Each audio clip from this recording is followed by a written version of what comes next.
A day in my life as a content creator. Ano daw, take two. A day in my life as a content creator. Hello guys, another day, another video na naman nga tayo. So for today's video guys ay gagawa ko ng aking pa-order na souvenir. So nail cutter po yun. So ayan, gagawin ko ngayon. So manood lang kayo. Tapos ito na nga, ang ginagawa ko nga dito ay inihanda ko na yung aking ipiprint. Ayan, ito siya. Ginawa ko muna siya, yung kanyang design yan. Tapos kinuha ko na nga itong aking photo paper at para ilagay ko na doon. Ay, doon lang pala ilagay. Tapos ayan na nga, iprint ko ito sa sticker. At ito na nga siya, ginupit ko na siya. At binalik ko yung isa. Tapos ito nga yung trinay ko na sa bond paper muna kasi kukunan ko pa ng sukat kung sakto nga dito sa aking pambalot na plastic. Ayan. Sinukat ko nga siya dyan kung okay na ba. So, ang nangyari dyan ay hindi pa nga okay kaya gumuha ulit ako at ginawan ko ulit siya ng sukat. So, bali dito naman ay kinat ko na nga yung sticker na ilalagay ko sa nail cutter. So, inuna ko nga muna itong matapos.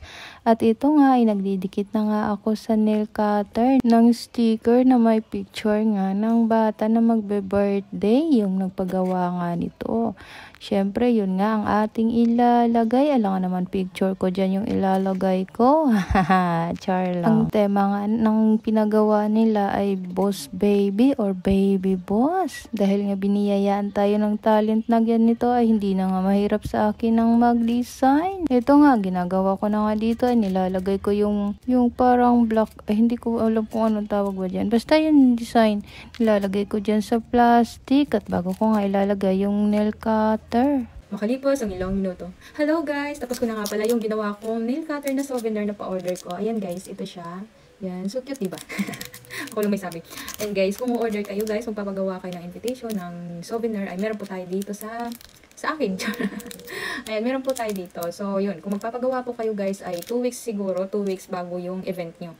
Para po magawa ko siya. Kasi kung halimbawa ay rush po, eh wala tayong stock, kagaya po nito, nail cutter po yung order niya. So, umorder pa po ako ng nail cutter, ayan. Tapos dumating po siya kaninang umaga. Tapos, ayan, trinabaho ko na siya, ni-layout ko na siya. Pero naka-layout na to bago pa, nung pagka-order po nung may-ari. Tapos nag-order ako ng nail cutter.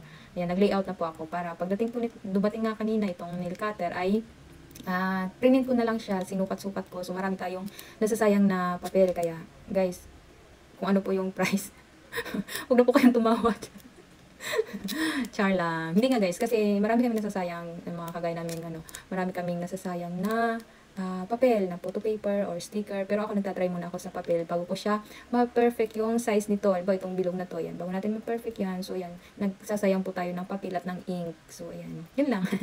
So, ayan guys, kung order nga kayo, ayan, order na. 2 weeks po bago ang event nyo. Order na po kayo para magawan po natin kapag wala po tayong stock. Yun lang. Maraming salamat sa panonood. Bye!